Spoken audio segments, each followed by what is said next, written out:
This is very likely by far the most controversial topic that I could discuss on this channel. Whether or not I lose subscribers because of it, we'll have to wait and see. However, all I ask is that you watch the full video and hear me out. Hello and welcome to HydraCollectables, where we let our geek flag fly. My name's Luke and I'm your host, and today we're going to discuss why you should be collecting rather than investing when it comes to comic books. Okay, first things first, let's get this bold statement out of the way and let's see who remains here to watch the rest of the video. Your comics aren't worth as much as you think they are. Now, don't get me wrong, I understand that comic books right now are a very hot commodity. People love them, people are seeking them out, people want them for their collections. However, let me just explain a little bit of history and a little bit of dark future that we may or may not be heading towards. So, let's begin by checking out some history. Let's rewind the clock, let's go back some 20 odd years, and let's go back to 1998. So, in 1998, you could pick up a first print copy of The Incredible Hulk, issue number 1, first appearance of The Incredible Hulk, for a mere £350 to £400. And I actually done my research. I headed over to my parents' house, and my dad, being a somewhat of an antiques dealer, has loads of these books. This is actually the Miller's Professional Handbook from 1998. And in this book, there is a copy of The Incredible Hulk, as I said, for around that price.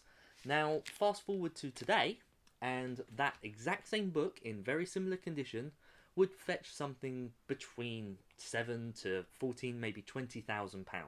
Even if you adjust for inflation, that doesn't make sense.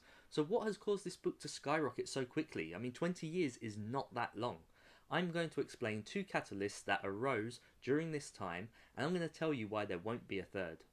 So, what was the first catalyst? What was the first thing to skyrocket these books in price? It was, of course, the birth of CGC back in 2000.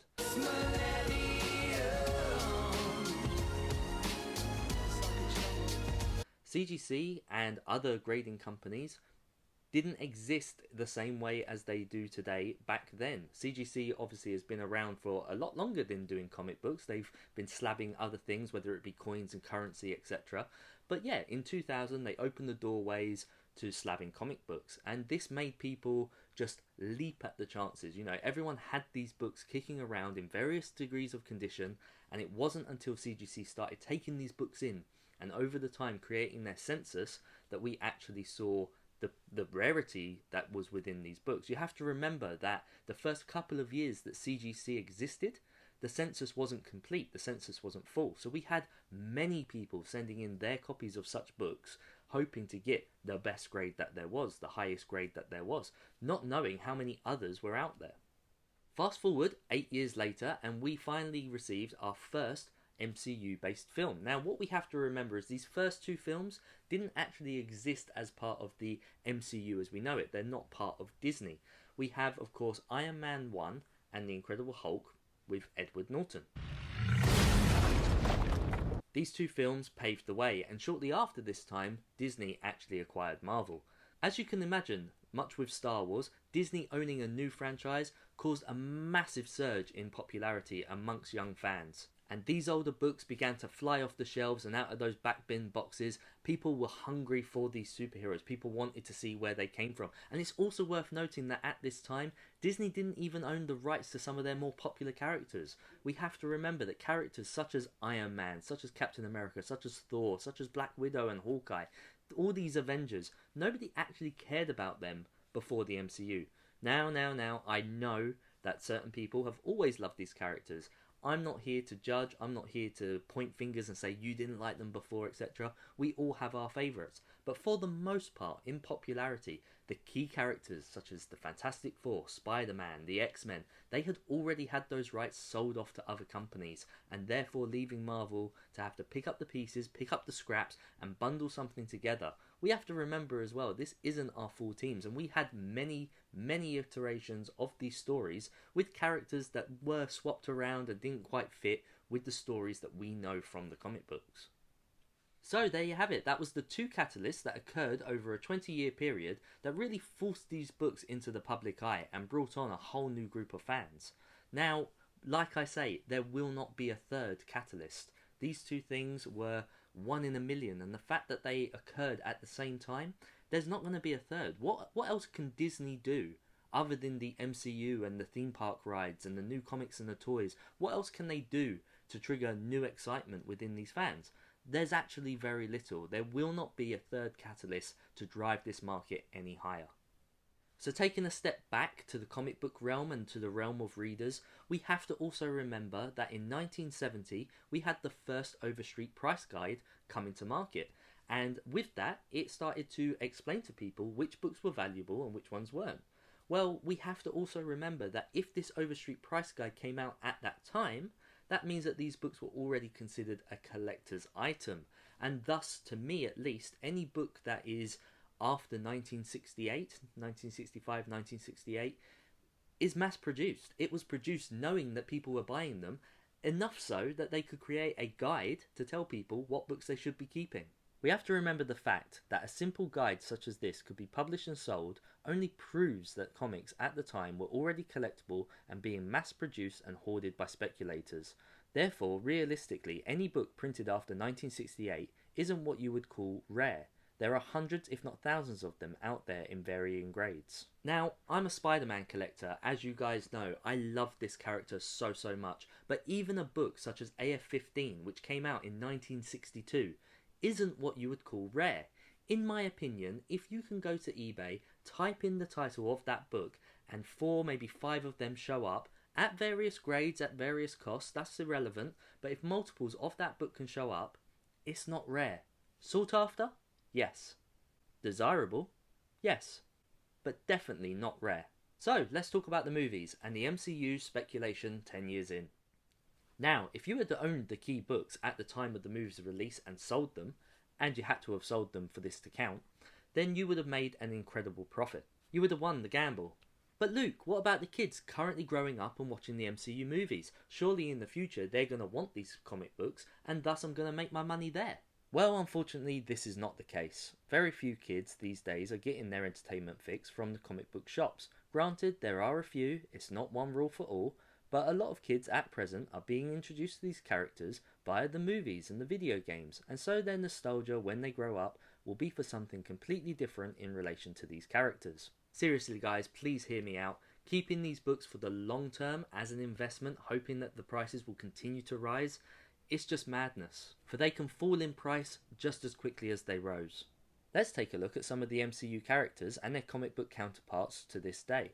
Let's take a look at Invincible Iron Man issue number 1 and Invincible Iron Man issue 55, first appearance of Thanos. These have been two extremely sought after books over the last 5 to 10 years, and yet now they are already beginning to fall in price now that the story arcs have ended. Now I must stress that if you are a passion collector, if you are buying these books because you genuinely love the characters, you love the story arcs, then go ahead, buy them. It doesn't matter how much you spend, as long as it makes you happy, that is all that matters. I am not here to tell anyone how they should collect in this hobby. That is not what this video is aimed at.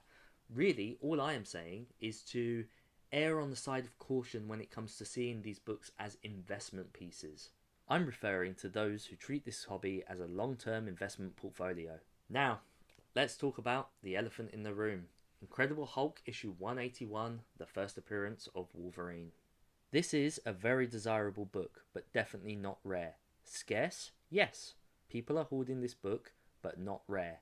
This had huge print runs. The X-Men rights have now returned to Marvel. However, is this next inevitable film going to make the character Wolverine any more popular? We are already 9 films in with Fox? Is anything actually going to make this character any more popular than he already is? Wolverine is already a fan favourite, and I don't believe that one film with the Disney branding is going to make that much of a difference. The same could be said for Blade. We have already had a fantastic trilogy, 2 films, and a great TV series, albeit for 1 season, yet nothing in the past has drove this book to the prices that we are now seeing today with the MCU speculation. Giant Size X-Men 1, X-Men 94, Hulk 180, the Galactus trilogy. I have had all these books and I have sold them. Now, have I sold some of these books too early? Absolutely. Prices for these books continue to climb every day. However, when you're making 4 to 5 times your money back on a large print run comic book, is it ever really to be called a loss? Also, had I waited for an announcement or a trailer to drop, there would certainly be a lot more competition on the market, with other collectors coming forward to sell their copies. Sometimes you just have to look at the stars aligning in the sky and place your bets and sell your book to the customer that is right there in front of you at the time. Sometimes it's best to go for the speculative side rather than the actual proof/announcement side. After all, there is nothing that could divide a fan base more than a really bad film trailer. I love comic books and genuinely have a passion for collecting, but at some point you have to look at the market and reclaim your money, or indeed profits, when you can, and move on to the next thing. So, if I've sold all these books, what have I kept? Well, I have my Amazing Spider-Man collection, a collection of passion as it were. I will continue to keep this long term, but believe me, I am under no illusion that its worth could drop considerably overnight should the general audiences of the movies get fatigued and the superhero genre die out. As I have mentioned before, if you are buying these books because you genuinely love them, then that is 100% fine. This video is not an attack, this video is simply a warning to those who are investing thousands of pounds into books that exist en masse. But Luke, if you're selling your books, surely you're not a true fan. As you guys know, I am a huge kid at heart, and I love my comic books, I love my toys, but sometimes the adult in me has to shine through. Money for me, as well as many others, has been very hard this year. The 2020 pandemic has taken a lot out of all of us. Yes, I sold a large part of my collection, but I did so to survive. Now with the world opening back up again, I will continue my love of comics via alternative means, either through online resources and apps, or through buying omnibus collector's editions. Comics are a huge passion of mine, and I am in it for the stories most of all. So, what does this all mean? What has this year brought upon me? How have my plans changed? So a lot of these books that I sold were initially intended to fund my ASM collection, and to be fair, each one that I sold did indeed buy me a new key book. However, it wasn't quite how I intended, and that again is largely down to the pandemic. So, what does that mean for me now? Honestly, I have no idea. Issue number 1 and 2 of Amazing Spider-Man seem so far out of reach now. They're the last 2 books that I need to complete my run, and I've got nothing left to sell, nothing left to profit from. But one thing is for certain, I'm not giving up. Whether it takes me 5 years, whether it takes me 10 years, whether it takes me 20 years, I will eventually own these books. And in the meantime, like I say, I'm just going to dive straight back into the thing that I love most, and that thing being the stories. So there you have it. That brings us to the end of my video. I hope you guys understand where I'm coming from and that this isn't a direct attack. This is more just showing you guys some facts, showing you some things that have occurred throughout this hobby, throughout this industry, that have really shaped the market to what it is today. And we have to keep in mind that much like the Western culture from back in the day, you know, it can die out. I mean, who's watching Western films anymore? Who's reading Western comics? Very few people. Now, don't get me wrong, these are always going to be sought after. There are always going to be individuals out there who do seek out these books, but your potential selling audience is only going to get smaller as this time moves on. If you guys learned something today from this video, please hit that like button. It goes a really long way to helping the channel and the YouTube algorithm, and it is very much appreciated. So with that, I'm signing off, and until next time, I'll see you in another life.